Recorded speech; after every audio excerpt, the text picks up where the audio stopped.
How to place an order on Temu application. Hey guys, welcome back to the channel.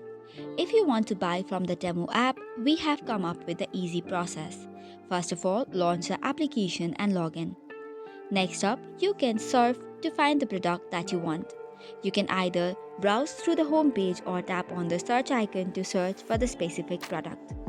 Once you have found the product, just tap on the item. Then after, select the size that you want. You can also check the size guide if you are confused. You can add up or deduct the quantity that you want. Once that is done, tap on Add to Cart button.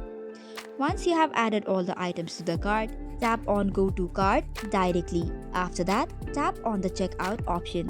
This will ask you to enter the shipping details. This includes your address search bar, first name, last name, and phone number. Once you have done so, you'll have to now select a payment method. It requires the details of your card number, expiration date, and the CVV code. Once you have done all of this, you can just tap on Submit Order to complete your purchase. So this is how you place an order on Temu app. That is all for today's video. For more such contents, do not forget to hit the like and subscribe button. Thank you and keep watching.